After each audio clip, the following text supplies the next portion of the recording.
Well, hi, everybody. It's Other Conversations With, and today I'm delighted to have with me Deb N, who is one of our select persons, man, whatever. Select. I'm very select today. I've been Good. selected to be on your show, and I couldn't be happier. Well, you know, one of the reasons that I asked Deb to come in is she served on the commission that studied this marijuana proposal that's coming to Charlton sometime on or about the 1st of July. Is that when it's scheduled? Yes, at our last Medical Marijuana Advisory Committee meeting, we meet once a month. There's 6 people on the committee. We were told that it should be up and running this summer. Good. This is the facility on Route 20. Right. Yes. Well, the thing that's interesting is it doesn't really matter what you feel about it, and yet it does. I know everybody has personal feelings, but there are facts. And as Ronald Reagan was always fond of saying, facts are very troubling things. Yes, and they the are. reason that you don't agree with them doesn't change them. They're still a fact.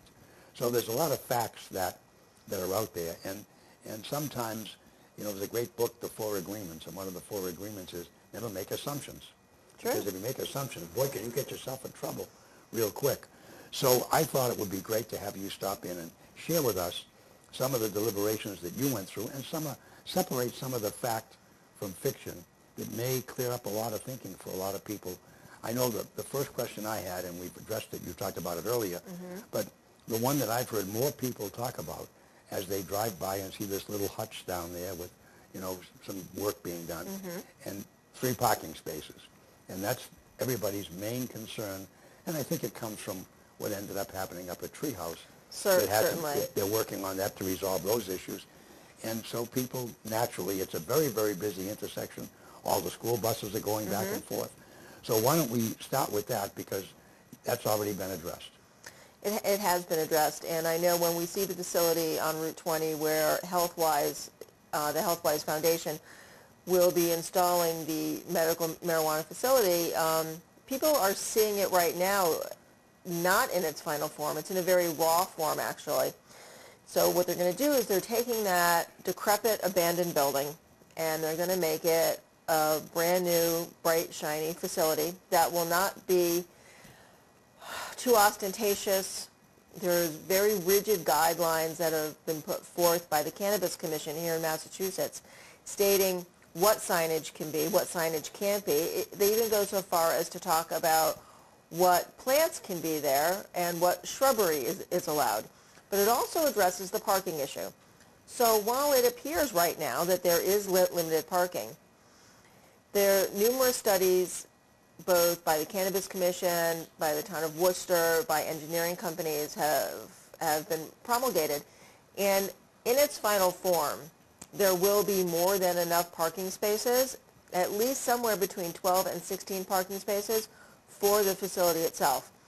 In addition, HealthWise Foundation has purchased that land surrounding that building because there is another building attached to it, separate but on the same land, and there is overflow parking behind that building, so there certainly will be enough, and we don't expect that to be an issue. There will be sufficient lighting, so it will be a well-lit parking lot during the hours when it needs to be. I would say if people have questions, then they have the opportunity to bring them to the Medical Marijuana Advisory Committee. But one thing that the town of Charlton has also done is begun a very proactive move toward addressing the traffic concerns in Charlton, because they do go beyond the medical marijuana facility and Treehouse down the road. Absolutely. So we have formed the Citizens Traffic Advisory Committee, which was done over the last 6 months. Right. And I happen to sit on that committee as one of the members, and it goes back to my days as Commissioner of Highway Safety, and then I spent 5 or 6 years as a consultant to the registry for Governor Dukakis. And so I'm very well aware, and the police department is, and, yes. And we're addressing a lot of these issues. The biggest single problem that we have in Massachusetts, which encompasses Charlton, is that people drive too fast.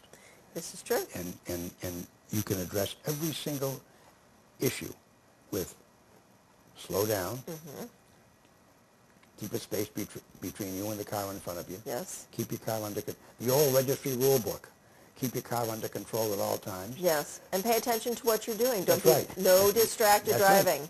And make a complete stop at a stop sign and then proceed with caution through it, et cetera, et cetera. It And would if you seem- do that, yes. you know, I mean, you take, I know it used to be about 80% of the bad accidents in Massachusetts was excessive speed, you know, and so a lot of it is pilot error, so to speak. Yes. You know, if it says 20, it means it. I know, and I don't want to get way off the subject, but even the Mass Turnpike was built and finished in 1957. So all the exit ramps were built for automobiles that were on the road in 1957. There were no big buses. There were no big double tandem trucks. No such thing as a minivan. No Sure. such thing as a SUV. That's why one state trooper said to me, when we put up a sign at the beginning of every exit ramp that says 25 miles an hour, we didn't do that because we had a bunch of signs we didn't know what to do with. We did it because if you go faster than 25, you're going to roll over, as evidenced every single morning on the turnpike. Yes. You know, so anyway, getting back to the cannabis issue. Well, what were some of the things, as you went through this whole process, what were some of the things that, you know, maybe some of the discussions that the commission had? Well, as we met and as we move forward, Jim Philbrook, who is the head of the Board of Health and the director, also chairs this committee. And Jim has been just fantastic about keeping the committee apprised of all the changes coming from, you know, the Cannabis Commission in Boston. That being said, there were changes happening every week. So we would get a 100-page document of what all the regulations were. Don't bother to print that out because you know what? The following week, we got another one, and they had tweaked something else and tweaked something else. So I think one of the biggest challenges that we have faced is for us to make sure that the information that we're receiving and that we're putting out to the public is accurate and current because those regulations have changed so much as we've gone through this process over the last year. And I would gather, once they get up and running, there's going to be other tweaks. There's going to be things that nobody foresaw. Sure. And they'll say, hey, wait a minute, we got to do this, we got to do that. Yeah. And so it's an evolution, it's a process.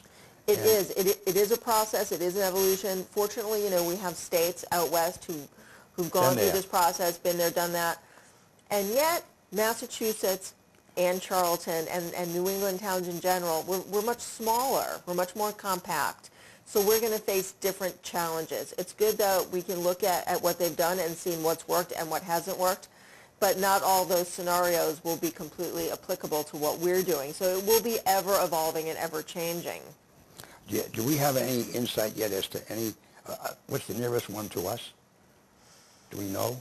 The nearest dispensary? Yeah.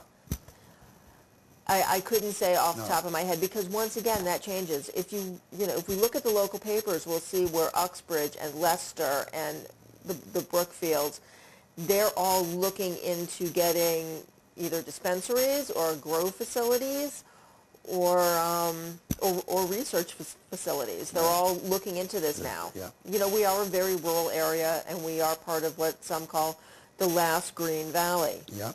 It is a great place to grow everything. Well, you know, one of the things that we as a community sometimes, I don't think we think about it, and as a member of the Board of Assessors, we see it, we just lowered our tax rate. True. From 1410 to 1350, which was terrific because we're enjoying a great growth. Right. One of the areas we're growing is we have two things. We are the second largest landmass town in the Commonwealth. Not many people know that. We have 45 square miles of land. Yep. We have two major roads. We have the Massachusetts Turnpike right through the middle of us, east and west, and Route 20. So we have great traffic flow positions. And Don't they say it's location, location, location? And here we sit. And because we have tremendous amount of land and we have a low tax rate, we've attracted, as of the other night, I believe it's now 29 solar farms. No, your number is very close. I think we have 20 operating solar farms, and there may be somewhere between 5 and 9 proposed solar farms. So solar fields. Well, yes. we're on the books for 29. Okay. And so and they're generating tax revenue Yes. for land that otherwise really didn't return much to us at all. And so yes. as a consequence, we're enjoying, and then plus the fact that because of our great location, because of our low taxes and our well-run government, we are attracting a lot of new homeowners. Yes. And property values are going up, and we have the 8 or 9 lakes that we enjoy. So we have a lot of people who are moving to Charlton, and which is good for us. You know, and so this one more little attraction brings people to the community. And what happens is, when you have a place like the dispensary, and recently the Treehouse Brewery, Yes. who has tremendous traffic coming in, people come to the community and they begin to see we have a lovely lot of trees, we have beautiful area, you know, we have fresh air, and so they become enamored with us. Yes. And that consequently will drive, you know, people to come in and purchase property and move to the community. So all of those things give us a uniqueness. Yes. You know, and this is another unique situation that we have. Yes. And it's a high volume location, and once again will attract people to the community. And when they come into the community, they may stop and have lunch at one of our restaurants. They may stop and purchase gas. They may go to a Dunkin' Donuts and have a donut and a coffee. That's driven revenue. Yes, you it know, is. which creates jobs. You know, so it all works well together. And we want it to work well together. The medical marijuana dispensary, in my mind, is so much more than just a business. It's an obligation to provide a valuable service and relief to the residents who live here and those in the surrounding area. I think we almost have a moral imperative to improve the lives of the people in our community and to those people that we can reach out to. So it's good economically, but I also think it's good morally because we are providing needed health care. Oh yeah, and again, the more you read about it, the more you hear about it, and the more you know about it, you sometimes, here we sit in 2018, and I've sometimes scratched my head and said, why didn't we do this in the 80s and 90s and take advantage of tremendous tax revenue, you know, that we could have I mean, I remember owning a radio station, and every time there'd be an arrest, and then the state police would release, you know, $128,000 street value. We could have taxed that. Of You know? course. And I'd be sitting back saying, how do we miss this? You know, but it was a very emotional issue, Yes. and people, you know, tended to criticize and look down on it, and yet, as we've now found out, that people did it anyway, and they've made it common, you know, and step forward and say, yeah, I use it, and it's recreational, and there you are. But having said all that, there's now a new concept of it that, in fact, in many cases, can be a very medically approved aid. Yes. Yes. For, excuse me, pain management, for whatever kind of, you know, discomfort you're going through, because it's considered not as addictive as other chemical substances. For people who suffer from seizures, for whatever the reason, such as epilepsy, it helps to alleviate those. If you have the unfortunate diagnosis of cancer and you're going through chemotherapy, it will alleviate, for some, if not most, the side effects of the chemotherapy. And, you know, last year when I ran for office, I heard from a constituent here in Charlton who, young man in his 30s, going through chemotherapy, and in order for him to use his medical marijuana card, which had been, you know, prescribed by his physician, he had to either go to Boston or to Northampton. And yes, we're in Charlton and we have easy access to the highways, Yeah. but to place that burden on someone who's so sick, it's just, it was the wrong thing. Yeah. It was the wrong thing Well, to you know, do. I just went through some surgery myself, and I'm alert, and I watch things. And I spent 7 days at Mass General. And every time they would come in, the nurses, every shift they would change, and 2 or 3 times, they'd say, on a scale of 0 to 10, what's your pain level? Well, it took me about 2 days to figure out this, that if you told them on the 0 to 10, 8, 9, or 10, you got an oxycodone, okay? But if you said you were 6, 7, or 8, you got 2 Tylenol. And if you said 1, 2, or 3, or 4, you got 1 Tylenol.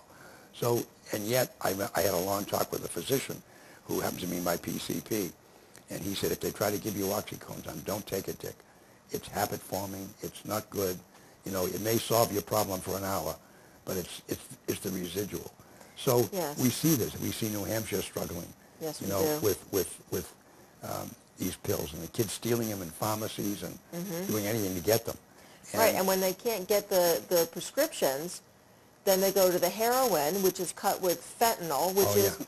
pure Definitely, poison. yeah. Pure poison. So if we can stop people from getting these addictive drugs prescribed to them or Yeah. overprescribed to them, not that I would ever question a physician or their profession, but Right. if we can give them an alternative Right, that may be less addictive and less harmful in the long run, right. certainly, Yeah. I think that would be a good I course think of that's- action. Yeah, and I think it's the time has come. You know, we've seen technology change so rapidly. I mean, I had an operation, and the physician said I had an aneurysm, and he said to me, Dick, 5 years ago I couldn't have done this operation. Amazing. That's how rapidly there's changes, and it's amazing. And he teaches. He's the chief of vascular surgery, head professor at Harvard Medical School, and he practices out of Mass General, and he's one of the top few in the country that does this particular operation. But having him say to me, 5 or 6 years ago, we couldn't have done. We would have had to do something that would have maybe lasted a couple of years for you. Wow. Now he said, this will outlast you. What we just did to you it can't break. It can't. It's done. It's forever. It's forever. And you go, wow. And you think about that. But that's how rapidly things have been changing, and even to the point of, medical marijuana now Right. being recognized Yes. as a solution. Yes. And so in an interesting way, Charlton once again can be at the forefront in that here we are, and it's reality, and it's coming, and a lot of folks who do have questions, you meet once a month. We do. Certainly you can send questions to the Board of Health here at the Town Hall. We will be having a public forum for the citizens in April, and everyone's welcome to come. That'll be posted on the Town Hall website. Good.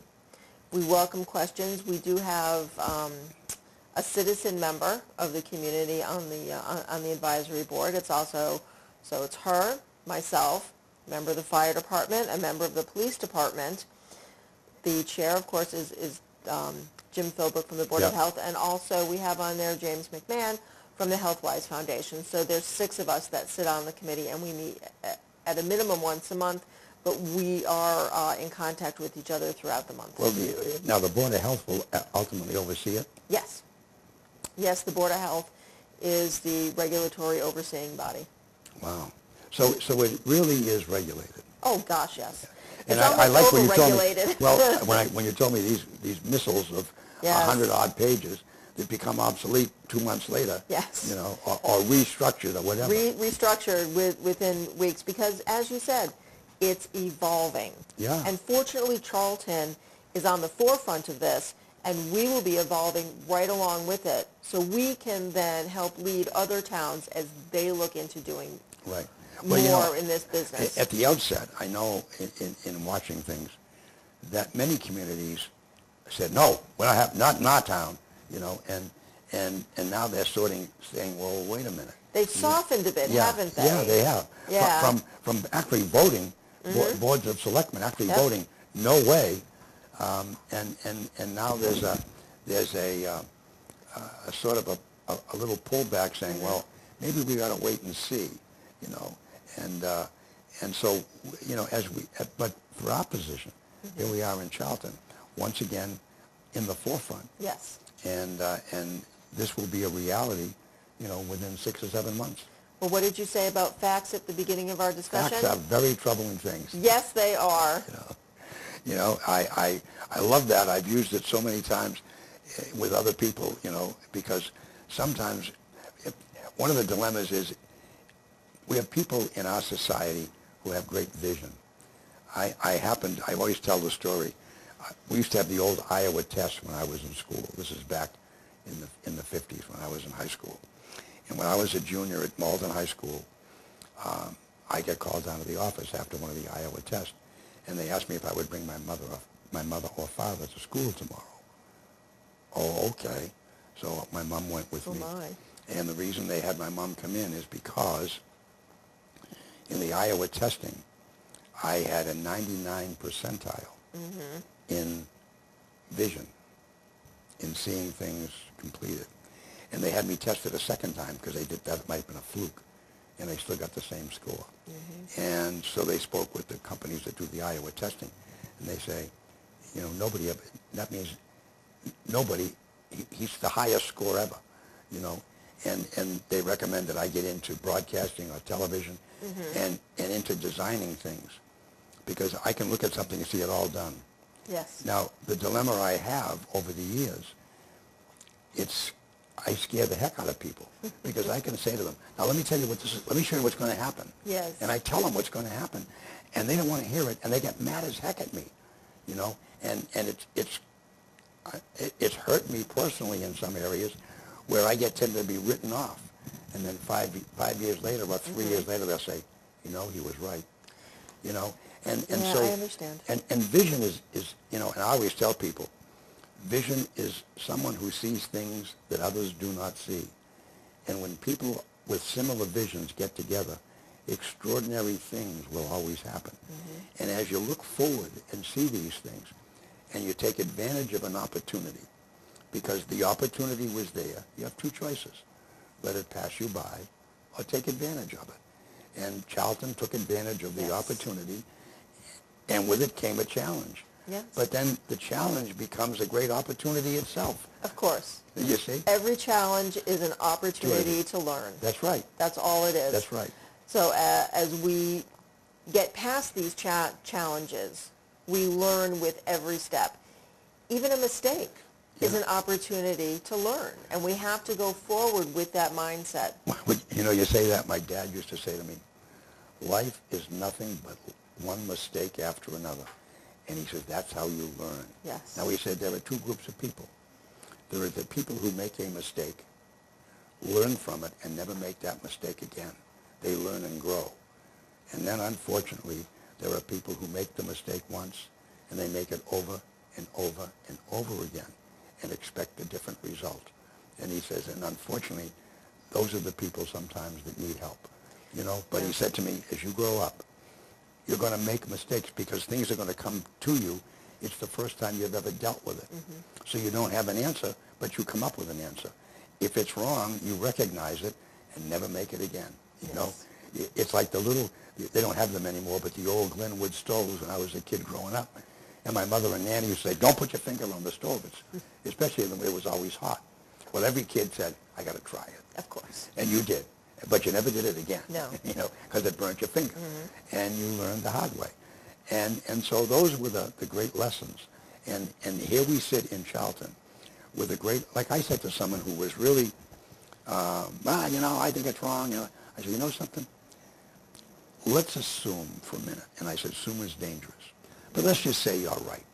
Let's just say you're right and it doesn't work out well. Then you close it. I said, that's all you do. That's all. And you close it. Right. It didn't work. I said, in the meantime, what if it does? What if it's great? What if it helps people? What if it brings business to the community? What if it makes us a little more recognizable? What if it makes us a little better? And they looked at me and said, I never thought of it that way. I said, the worst that can happen, which I don't think it will, but the worst that could happen, it doesn't work out, and the Board of Health or the Selectmen or the town can put an article on the warrant and close it. That's all. Simple. Because we live in a democracy, because we have choices, we have options. If it doesn't work, and as you said, I don't think that will be the case. And then neither do I. Then we learn from it and Yeah. we move forward. Right. And that's all. Right.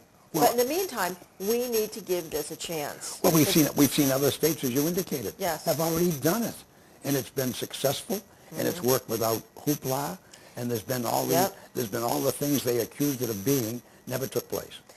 And the other thing, I've heard a concern in town that we're only after it because of the money. And yet, if it was any other type of business coming into town, wouldn't that be a key concern? How much funding will you bring to the town? And how much will we spend in services keeping you here? It's the same for any business. If a major manufacturer wanted to come to town, or a major retailer, and they were going to create 100 new jobs, and they were going to pay, $1 million a year in taxes for the property they were on, we'd all be jumping up and down and cheering. Yes. And yet, here is a similar situation. We're not only interested for the money, it's what it brings to the community as a whole. Right. It goes back to my old town meeting cliche. A high tide still floats all the boats, right, except those that got a hole in the bottom.